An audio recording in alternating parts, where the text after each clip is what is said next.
இந்த ஆண்டு நடைபெறக்கூடிய பொறியியல் கலந்தாய்வை தொழில்நுட்ப கல்வி இயக்ககம் நடத்தும் என உயர்கல்வித்துறை அறிக்கை வெளியிட்டிருக்கிறது. இது தொடர்பான விவரங்களுடன் செய்தியாளர் கீதன் இணைந்திருக்கிறார். கீதன், தற்போது இதற்கு பின்னணி என்ன? பொறியியல் கலந்தாய்வை தொழில்நுட்ப கல்வி இயக்ககம் நடத்தும் என அறிவிப்பு வெளியாகியிருக்கிறது. இதனுடைய தாக்கம் எந்த அளவுக்கு இருக்க போகிறது? விவரங்களை பதிவு செய்யலாம்.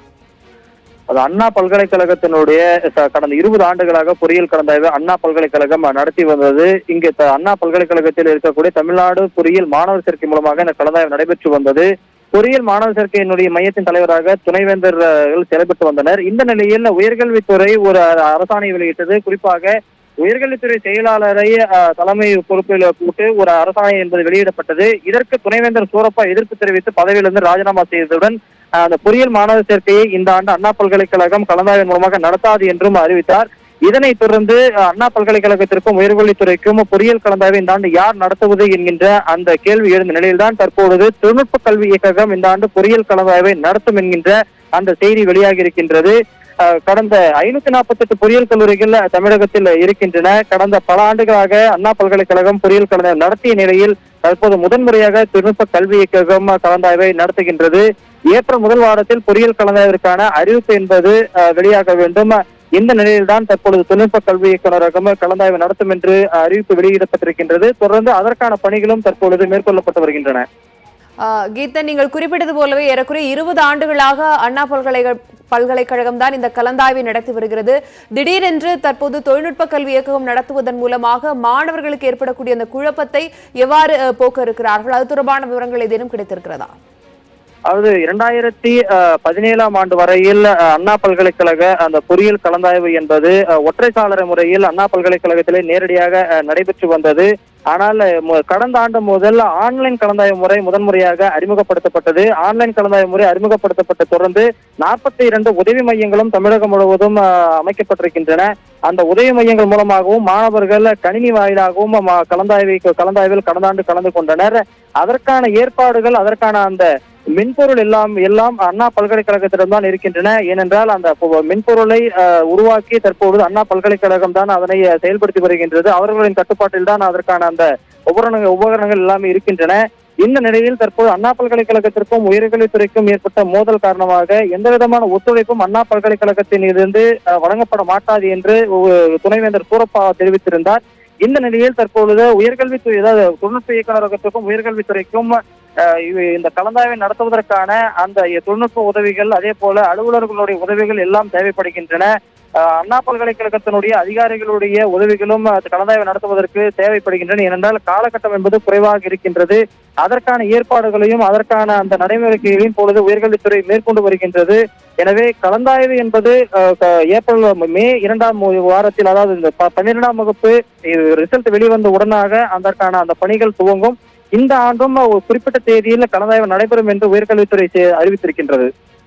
ஆனால் வழக்கமாக இல்லாமல் அண்ணா பல்கலைக்கழகத்திற்கும் உயர்கல்வித்துறைக்கும் தற்போது மோதல் போக்கு நீடித்திருக்கக்கூடிய சூழ்நிலையில் வழக்கமாக நடைபெறும் கலந்தாய்வு தினங்களிலிருந்து இந்த காலம் தாழ்ந்து நடைபெறுவதற்கான வாய்ப்புகள் இருக்கிறதா கீதன்? அதாவது அதற்கான வாய்ப்புகளும் தற்போது இருக்கக்கூடிய சூழ்நிலை நிலவுகின்றதே நம்ம கருத வேண்டும். ஏனென்றால் தொழில்நுட்ப கல்வி இயக்குநரகம் முதன்முறையாக அவர்கள் பொறியியல் கலந்தாய்வு நடத்துகின்றார்கள். அண்ணா பல்கலைக்கழகம் தான் இத்தனை ஆண்டுகள் நடத்தி வந்தன. அதே போல தொழில்நுட்ப இயக்குநரகத்தை பொறுத்தவரை இங்கு இருக்கக்கூடிய அலுவலர்கள், அதிகாரிகள் ஆகியோருக்கு கலந்தாய்வை நடத்துவது என்பது ஒரு புதிய விஷயமாக இருக்கும். எனவே அவர்கள் இதற்கு முன்னனுபவம் இல்லாதவர்களாக இருக்கின்றார்கள். தொழில்நுட்ப கல்வி இயக்குநரகம் கலந்தாய்வை நடத்தினால் கூட உயர்கல்வி தரப்பிலிருந்து ஒரு கடிதம் என்பது அண்ணா பல்கலைக்கழகத்தில் இருக்கக்கூடியவர்களுக்கு அனுப்பப்பட்டிருக்கின்றது. அதாவது பொறியியல் கலந்தாய்வை நடத்துவதற்கு உதவி புரியுமாறு அந்த கடிதத்தில் குறிப்பிட்டிருக்கின்றார்கள். இருப்பினும் அது குறித்து இதுவரை எந்த விதமான முடிவும் அண்ணா பல்கலைக்கழகம் தரப்பிலிருந்து தெரிவிக்கப்படாத ஒரு நிலையே இருக்கின்றது. இதன் காரணமாக இந்த குழப்பம் எல்லாம் நிலவி வருவதன் காரணமாக அந்த பொறியியல் கலந்தாய்வு நடைபெறக்கூடிய தேதிகள் ஒரு வார காலம் அல்லது 10 நாட்கள் வரை தள்ளி போகலாம் என்றும் கூறப்படுகின்றது. இருப்பினும் குறிப்பிட்ட நேரத்தில் கலந்தாய்வை நடத்துவதற்கான அந்த பணிகளில் உயர்கல்வித்துறை மும்முரம் காட்டி வருகின்றது. நிச்சயமாக கீதன், தற்போது அண்ணா பல்கலைக்கழகம் உயர்கல்வித்துறை இடையே நடைபெற்றுக் கொண்டிருக்கிற இந்த மோதல் போக்கு காரணமாக கடந்த 20 ஆண்டுகளாக கலந்தாய்வை நடத்தி வந்த அண்ணா பல்கலைக்கழகம் இந்த ஆண்டு நடத்தப் போவதில்லை. அதற்கு பதிலாக பொறியியல் கலந்தாய்வை தொழில்நுட்ப கல்வி இயக்ககம் நடத்தும் என உயர்கல்வித்துறை அறிவித்திருக்கிறது. இது தொடர்பான கூடுதல் விவரங்களை செய்தியாளர் கீதன் தர கேட்டோம். மேலதிக தகவலுக்கு மீண்டும் இணையலாம் கீதன். தற்போது விவரங்களுக்கு நன்றி.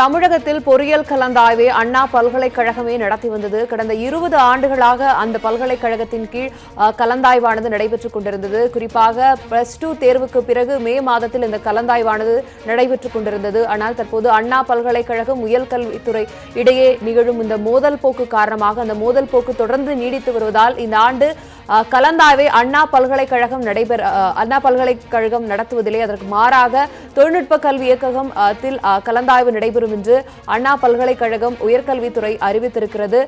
அது தொடர்பான அண்மை செய்திகளை பார்த்துக் கொண்டிருக்கிறோம். ஏற்கனவே ஆன்லைன் மூலம் இதற்கான விண்ணப்பங்கள் பதிவு செய்து விட்டன. ஆனாலும் இது போன்ற தொடர் மோதல் போக்கால் கலந்தாய்வு நடைபெறுவதற்கான கால அவகாசம் கூடுதலாக இருக்கலாம். காலம் தாழ்த்திய கலந்தாய்வு நடைபெறுவதற்கான வாய்ப்புகள் இருப்பதாகவும் நம்முடைய செய்தியாளர் விவரங்களை பதிவிட்டார்.